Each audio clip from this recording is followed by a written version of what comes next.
আল্লাহ কেন আমাদের এই কষ্টকর দুনিয়া সৃষ্টি করেছেন? তিনি তো সব জানেন, আগে থেকেই জানতেন এই দুনিয়া কঠিন, আর অধিকাংশ মানুষ জাহান্নামে যাবে, অধিকাংশ তাকে বিশ্বাস করবে না, অধিকাংশ পাপ করবে। তা জেনেও আল্লাহ কেন বানাইলেন? অনেকে চিন্তার স্বাধীনতার কথা বলেন যে আল্লাহ স্বাধীনতা দিয়ে পাঠাইছেন, তাই পাপ করলে দোষ মানুষেরই। কিন্তু আল্লাহ তো এটাও জানতেন যে স্বাধীন হলেও অধিকাংশ মানুষ পাপই করবে। তাহলে কি বলা যায় আল্লাহ জাহান্নামে যাওয়ার জন্যই আমাদের বানাইছেন? এটা কি জুলুম না? ভাই আহমদ মুসা, এই প্রশ্নটি আপনার মতো আরও হয়তো অনেকের। আমরা এই প্রশ্ন উত্তরে অনেক দীর্ঘ আলোচনা করতে পারলে ভালো হতো, কিন্তু আমাদের হাতে সে সময় নেই। আমি খুব সংক্ষিপ্তভাবে বলার চেষ্টা করি। প্রথমত, আল্লাহ সংক্রান্ত যত প্রশ্ন আছে আমাদের, এই বেশিরভাগ প্রশ্নের গোড়ায় একটা বড় ধরনের গলদ আছে। সে গলদটা হলো, আমরা আল্লাহকে আমাদের মতো ধরে নিয়ে প্রশ্ন করি। অর্থাৎ আমি আপনি সাধারণ মানুষ সৃষ্টি, আমাদের যে সীমাবদ্ধতা আছে, আমাদের যে জায়গাটা আছে, আল্লাহ রাব্বুল আলামিনকে সেই জায়গায় বিবেচনা করে আমরা প্রশ্ন করি। এটা হলো প্রশ্নের গোড়ায় গলদ। যেমন কেউ যখন প্রশ্ন করে যে আচ্ছা, আমাদেরকে আল্লাহ সৃষ্টি করেছেন, তাহলে আল্লাহকে কে সৃষ্টি করেছেন? নাউজুবিল্লাহ, এরকম প্রশ্ন অনেকে করেন। এই প্রশ্নটার অন্তঃসার শূন্য এবং গোড়ায় গলদ। কারণ আপনি নিজে সৃষ্টি, আপনি জানেন যে কোনো ক্রিয়া ছাড়া কোনো কর্ম হতে পারে না। সেজন্য আপনি নিজে সৃষ্টি হয়েছেন, আপনার স্রষ্টার সন্ধান করছেন যে আমি সৃষ্টি যেহেতু হয়েছে, আমার স্রষ্টা নিশ্চয়ই আছে। ভালো কথা। এখন আল্লাহকেও আপনি আপনার মতো করে ভাবছেন যে তাহলে তারও স্রষ্টা দরকার। তারও যদি স্রষ্টা থাকে তাহলে তিনি স্রষ্টা হলেন কিভাবে? আল্লাহর যদি আবার স্রষ্টা বিবেচনা করা যায়, চিন্তা করা যায়, কল্পনা করা যায়, তাহলে তিনি স্রষ্টা হলেন কোত্থেকে? তাহলে তিনিও তো আমার মতো সৃষ্টি হয়ে গেলেন, যে তারও আরেকজন যদি স্রষ্টা থাকে।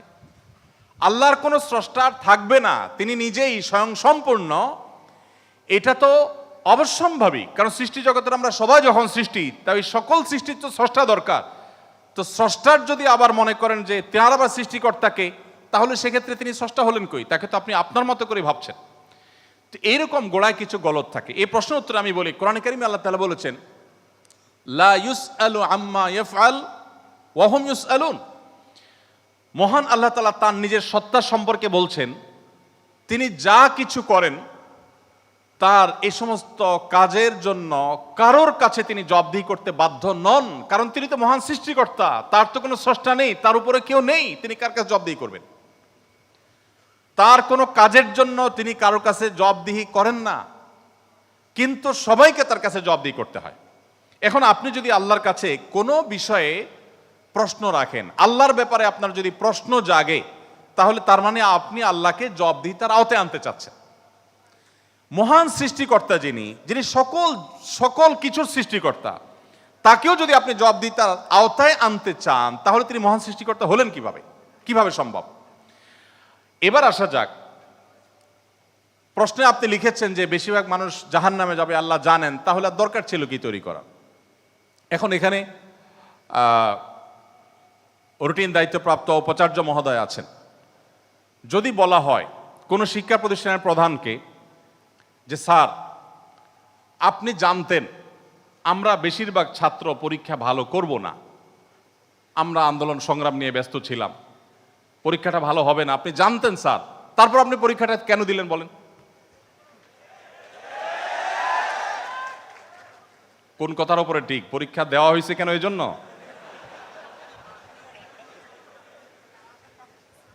এই প্রশ্নটা যদি করা হয় কোন শিক্ষা প্রতিষ্ঠানের প্রধানকে যে স্যার, বেশিরভাগ ছাত্র আমরা ভালো ছাত্র না, ভালো ছাত্র সবসময় কমই থাকে সংখ্যা, এটা আপনি জানেন স্যার, তারপর আপনি পরীক্ষাটা কেন নিলেন?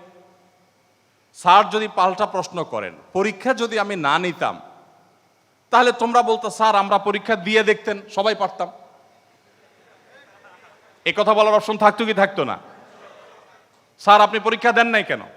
আপনি দিতেন, দেখতেন আমরা কি পরিমাণ যোগ্য, কি পরিমাণ পড়াশোনা আমরা করেছি, আন্দোলন করেছি, তাতে কি হয়েছে? পড়া পিছিয়ে নেই আমরা, সব ক্ষেত্রে আগে আছি, এর ফাঁকে ফাঁকে আমরা পড়ালেখা করেছি। তাহলে আল্লাহ রাব্বুল আলামিনকে আপনি একই প্রশ্ন করতে চাচ্ছেন যে আল্লাহ বেশিরভাগ মানুষ তো জাহান্নামে যাবে, আপনি জানেন, তাহলে সৃষ্টি করলেন কেন? এখন মানুষকে যদি আল্লাহ তাআলা এই অনুভূতি শক্তি তার সৃষ্টির আগেও দিতেন, তাহলে মানুষ তো বলতো আল্লাহ ফেরেশতাদের তৈরি করেছেন, জিনদের সৃষ্টি করেছেন, আমাদেরকে কেন সৃষ্টি করে ইচ্ছা শক্তি দিলেন না? তাহলে আমরা একটু দেখাই দিতাম। আপনি এই প্রশ্ন তো আল্লাহকে করতে পারতেন। মূলত এই সমস্ত প্রশ্নের গোড়ায় গলত আছে। দেখুন, আল্লাহ রাব্বুল আলামিন যখন মহান সৃষ্টিকর্তা, আপনি একটি পুতুল তৈরি করেছেন, একটি পুতুল তৈরি করেছেন মাটির, দুটি পুতুল তৈরি করেছেন। একটি পুতুল আপনি রেখেছেন, আর একটি পুতুল আপনি ভেঙে দিয়েছেন। এখন আমি যদি আপনাকে প্রশ্ন করি, ভাই কাজটি কি ভালো হলো? একটা পুতুল রাখলেন আর একটাকে ভেঙে দিলেন, কেন এরকম করলেন? আমার এই প্রশ্ন করাটা আপনাকে যদি আমি জবাব দিই তার আওতায় আনি, যে আপনাকে বলতে হবে এটা ইলজিক্যাল কাজ, কেন করলেন? আপনাকে প্রশ্ন যদি আমি করি, এই প্রশ্ন করার কি অধিকার আসলে আমার থাকার কথা? আপনি পুতুলটা সৃষ্টি করেছেন মাটি থেকে, করে আপনার একটা ভালো লেগেছে রেখেছেন, আর একটা ভালো লাগেনি ভেঙে ফেলেছেন। পৃথিবীর কোনো মানুষ আপনাকে জবাব দিয়ে তার আওতায় আনতে পারে? এই অধিকার আছে কারোর? থাকার কথা না। এটা একান্ত আপনার ব্যাপার। আল্লাহ রাব্বুল আলামিন যখন কিছু মানুষকে জান্নাতে দিবেন, কিছু মানুষকে জাহান্নামে দিবেন, জাহান্নামীদের সংখ্যা অনেক বেশি হবে, এই সংবাদ জানার পর আমার মধ্যে তো এই তাড়া কাজ করার কথা, যদি আমাকে জাহান্নামে যেতে হয় তাহলে আমার পরিণতি কি হবে? তাহলে আমি কিভাবে বাঁচতে পারি, কিভাবে রক্ষা পেতে পারি, কিভাবে আমি আল্লাহর কাছে আর্গুমেন্ট করতে পারি, কিভাবে প্রার্থনা করতে পারি, কিভাবে নিজেকে আমি সে শুদ্ধতার পথে রাখতে পারি? আমার তো সেই প্রচেষ্টা থাকবে। সেটা না করে আমি আল্লাহকে প্রশ্ন করছি, আল্লাহ কেন দিবেন জাহান্নামে, বলেন আগে। ব্যাপারটা কেমন হলো? আসলে আল্লাহ সম্পর্কে ধারণা না থাকার কারণে, বা আমাদের মতো করে আল্লাহকে ভাবনা চিন্তা করার কারণে, কল্পনা করার কারণে এই ধরনের প্রশ্ন আমাদের মনে আসে। যেহেতু আমাদের সামনে জান্নাত অথবা জাহান্নাম দুটি পথের একটি, অতএব একজন ইমানদার, একজন বুদ্ধিমান মানুষ, তিনি তার জান্নাতের পথকে সুগম করার চেষ্টা করবেন, জাহান্নাম থেকে বাঁচার চেষ্টা করবেন। তিনি আল্লাহকে প্রশ্ন ছুড়ে দিবেন না। আল্লাহকে প্রশ্ন ছুড়ে দিয়ে কি হবে বলেন? আমি আরেকটা উদাহরণ দেই। ধরুন, আপনি একজন মানুষ, আপনাকে বলেছে দরখাস্ত দিতে, তুমি আমার কাছে দরখাস্ত দাও। আপনি আপনার এলাকার জনপ্রতিনিধির কাছে কোনো একটা কাজ নিয়ে গিয়েছেন, এবং সাথে দরখাস্ত তো নিয়েছেন, সাথে সুপারিশ নিয়ে গেছেন, হাই হ্যালো নিয়ে গেছেন, কাউকে দিয়ে ফোন করিয়েছেন, নানাভাবে আপনি চেষ্টা করে আপনি গিয়েছেন। সেই ভদ্রলোকের অফিসে যাওয়ার পর আপনি অনেক চেষ্টা করেছেন, কাজটা হয়নি। এখন আপনি কিন্তু জানতেন যে আমি দরখাস্ত লেখার নিয়ম আছে সেই হিসাবে লিখেছি, আবার সুপারিশও করেছি, কিন্তু আসলে হবে সেটাই যেটা তিনি চাইবেন, তার এখতিয়ার আছে এটা পাশ করা বা না করা। এখন আপনি যদি যে তাকে বলেন, ভাই নেতা সাহেব, যেহেতু বিষয়টা সম্পূর্ণ আপনার ইচ্ছাধীন, আপনি দিবেন কি দিবেন না সম্পূর্ণ আপনার এখতিয়ার, আইনও সেভাবে, নিয়মও সেভাবে, সিস্টেমও সেটা, এখতিয়ার 100% আপনার অধীনে, আপনি চাইলে দিবেন, না দিলে নাই, তাহলে নাটক কেন করলেন? দরখাস্ত দেওয়ালেন কেন আমাকে দিয়ে? আমাকে কেন আসতে বললেন?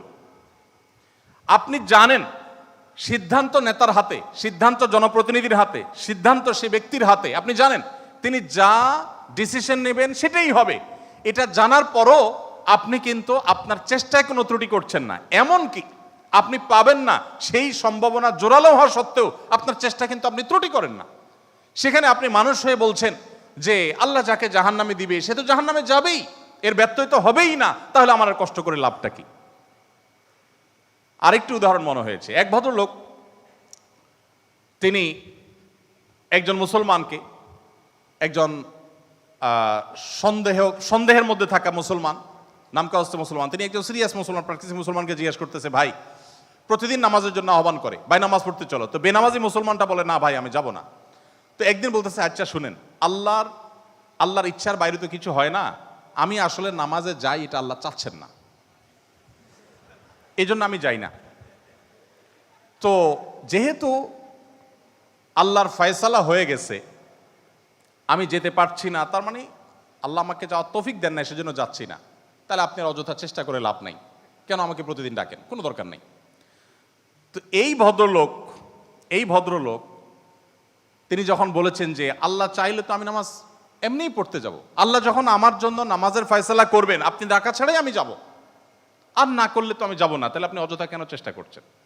এই কথা বলার পর ওই নামাজি ব্যক্তি তার আর কোনো উত্তর না দিয়ে পরের দিন এই ভদ্রলোক যখন অফিসে যাবে কাজের জন্য, একই সাথে তারা থাকে, তো তো শার্ট প্যান্ট পরে যখন সে কাজের জন্য বের হবে, তখন তার এই দোস্ত দরজা আটকে ফেললো এবং সামনে দাঁড়ায় বলল, আজকে তো যাওয়া যাবে না।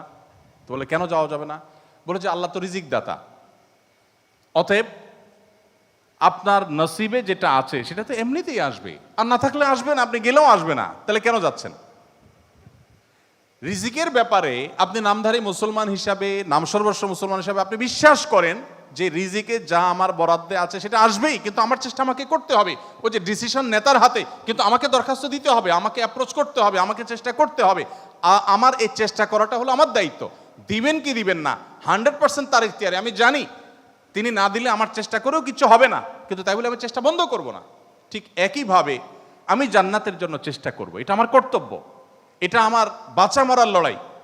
আল্লাহ তাআলা আমাকে জান্নাতে দিবেন কি দিবেন না ডিসিশন তারটাই চূড়ান্ত, তাহলে আমার কাজ করে লাভ কি? এই প্রশ্ন একেবারেই অবান্তর, একেবারেই অযৌক্তিক, কারণ পার্থিব জীবনে অন্য কোনো ক্ষেত্রে আমরা এটাকে অ্যাপ্লাই করি না।